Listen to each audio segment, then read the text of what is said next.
Hey, hello.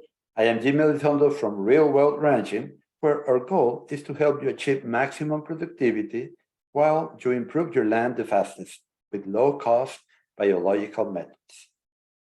Today, I will talk about low stress stockmanship. Do your livestock come to you when they see you, or do they try to get away? Or even worse, can they attack you? Low stress stockmanship means that your livestock are handled and managed by you in such a way that they feel confident and trust you. Their cortisol levels, that are called stress hormones, are low, and their oxytocin levels, that are called content hormones, should be high or level. And this can be measured by blood samples or can be observed in your livestock demeanor when handled or in our everyday moving them. If you know of someone who can benefit from this information, please share this link with them so they can enjoy this podcast. Thank you. Do you know that when we manage or handle our livestock in a stressful manner, they will lose at least that day's gain or performance? Their health will also suffer, and if managed badly enough, they can lose the entire week of gain or performance. Now, I am not an expert teacher on how livestock managing or handling should be done,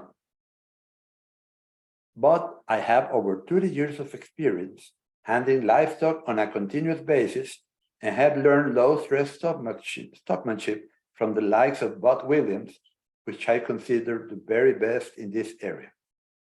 First, let us consider that your livestock can detect how you are feeling by smelling your cortisol, adrenaline, or oxytocin that you exude. They will also react to your speed, your demeanor, and your position. Position and proximity are very important in creating the necessary atmosphere for your handling to be low stress and a happy experience for both your livestock and for you. We have all heard about the flight zone on livestock. It is the area around a specific animal where the animal will flee or attack if we approach closer. Well, that area varies depending on the amount of stress or calmness we bring to our animals, and we should assess it every time we approach them to move them or to work with them. We need to be conscious of this and react accordingly. It is not the same when we are moving one individual or a whole herd or flock. When moving a herd or flock, we need to position ourselves in relation to the whole herd or flock, while when we want to separate an individual, we need to concentrate on it, and the rest of the livestock, being prey species, will realize you want only that one animal and will get out of the way if you do it right. A word of caution here. If you have some wild animals in the herd, it is best to cull them. Or if you need to work wild animals that may attack you, they can be worked from the outside of your corral or facilities, as their flight zone is so much larger. They will still react to your position, speed, and demeanor. Now let's talk about calls. I use two different calls for my livestock. One is for them to come to me, and I use it when moving them to a new break or when I want them to follow me through the water alleys to a distant paddock or to the handling facilities. The other one is to drive them with me behind them. And both calls should be low pitch and never high pitch or whistling. High pitched calls may sound like a wounded prey animal and may unsettle your livestock. By using these two simple and always the same calls, I have been able to train my herd to do whatever I want them to do. When handling livestock, the most important part of the day is when you go for them in the morning. Not causing them to be stressed starts at that very moment. If they start the day stressed by someone managing them incorrectly or driving them too fast, they will be stressed when they get to the handling facilities, making work much more difficult, and they will lose that day's performance. Once they arrive at the handling facilities with the right state of mind, placid and slowly, it is much easier to work them. even if you need to vaccinate or cut horns or whatever work must be done. Never shout at your livestock, as it will mean you have lost your calm and cortisol will be released by you. If one of your helpers does not understand this, it is best to send them to do something else, as their smell and demeanor will stress your animals, making the work much more complicated for all. The same when taking the herd or flock back to pasture. Make sure they walk slowly and do not leave calves or lambs behind, as that will stress the whole group. When livestock are in a chute being managed, the sides should allow them to see you, so that by changing your position and the direction you approach them, they will move in the direction you want them to move. Solid side chutes are not good for these other chutes and make your livestock stressed. They cannot see you, they become stressed. Always talk in a low tone with your co-workers when working your livestock.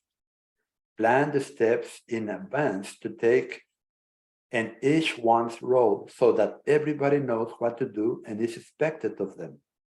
All of this planning will make things run smoothly and your livestock to be calm. When moving a herd or flock, you need to position yourself to one side, a little behind the center of the herd or flock to move them forward. This is due to the way that our livestock see.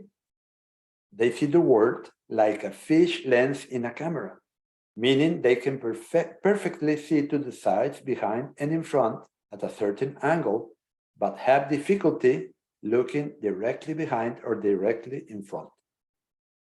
This means they need to move their head sideways as their eyes are on the side of the head to see those areas, and since they follow the direction their head is pointing, when moving, your position will make them move in the direction you want them to move.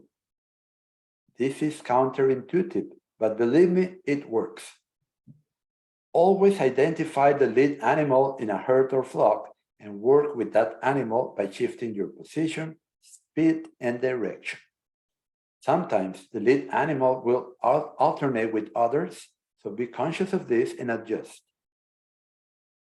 It is a good idea to have an old steer or cow, which is very docile and intelligent, so that you can use that animal to lead the others by using the mentioned steps. Let's talk about pressure.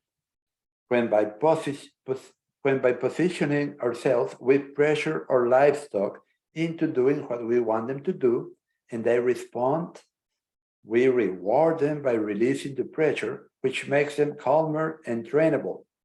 If we insist on keep applying pressure when they have done what we expected, then we will not be able to train them and they will be stressed. Believe it or not, your livestock want to please you.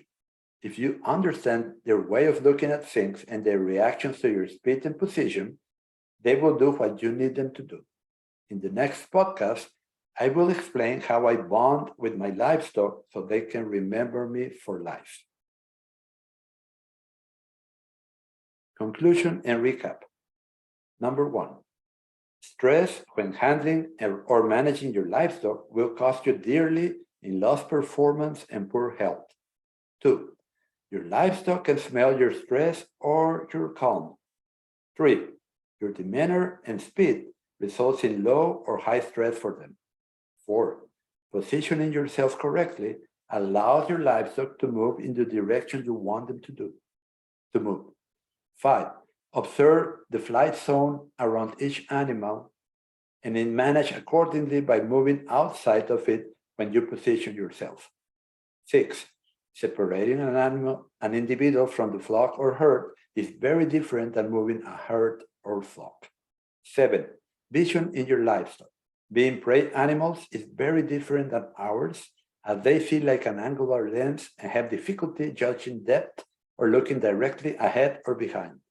We can use this to position ourselves to have them move in the direction we want them to move. 8, always start the day at a very slow pace when bringing your livestock from pasture to the handling facility, as this sets the mood for the whole day.